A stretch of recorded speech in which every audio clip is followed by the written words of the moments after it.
సభకు నమస్కారం. నా పేరు దేవకన్య. నేను డ్వాక్రా సంఘ సభ్యురాలను. నేను డ్వాక్రా సంఘం గురించి చిన్న విషయాలు మాట్లాడి నా కేస్ స్టడీ గురించి మాట్లాడతాను సార్. ఆ సంఘంలో ప్రతి మహిళ రోజుకు రూపాయి చొప్పున పొదుపు చేసుకొని ప్రతి నెల ఆ పొదుపుని తీసుకెళ్ళి బ్యాంకులో జమ చేసి ఆ జమ చేసిన డబ్బులతో మళ్ళీ అప్పు తీసుకొని వాళ్ళు చిన్న చిన్న వ్యాపారాలు చేసుకొని వాళ్ళ మార్గంలో వాళ్ళు చిన్న చిన్న వ్యాపారాలు చేసుకొని ఉపాధి పొందారు.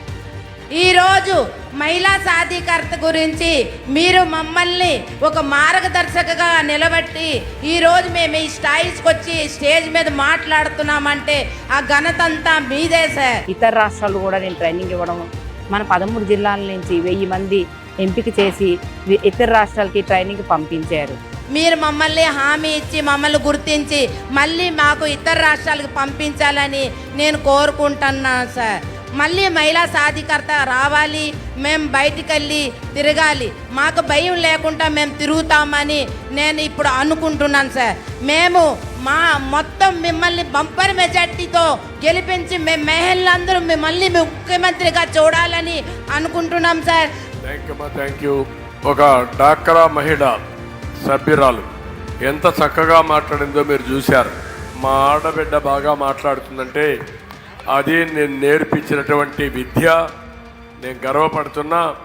మన డ్వాక్రా సంఘాల్లో ఉండే సభ్యులు మోటివేటర్లుగా తయారై 1500 మంది వివిధ రాష్ట్రాలకు వెళ్ళి భాష రాకపోయినా భాష నేర్చుకొని కొంతమంది మన భాషలోనే వాళ్ళల్లో స్ఫూర్తినిచ్చి బ్రహ్మాండంగా ట్రైనింగ్ ఇచ్చిన ఘనత మా ఆడబిడ్డలది. ఈరోజు హామీ ఇస్తున్నా. అందుకే నేను చెప్పింది, నేను ఇచ్చే 1500 రూపాయల ఆర్థిక సహాయమే కాకుండా 10 లక్షల రూపాయలు మీకు వడ్డీ లేని రుణాలు ఇచ్చి మిమ్మల్ని ఆర్థికంగా పైకి తీసుకొచ్చే బాధ్యత నాది. డబ్బులు సంపాదించే మార్గం నేర్పించడం నేను చేస్తానని చెప్పి కూడా నేను మీకు తెలియజేస్తున్నా. చేసి నిరూపించుకుంటాను. మీరు మళ్ళీ సీఎం అవ్వాలి. మీ కళ్ళల్లో మేము ఆనందం చూడాలి, మా కళ్ళల్లో ఆనందం మీరు చూడాలి సార్.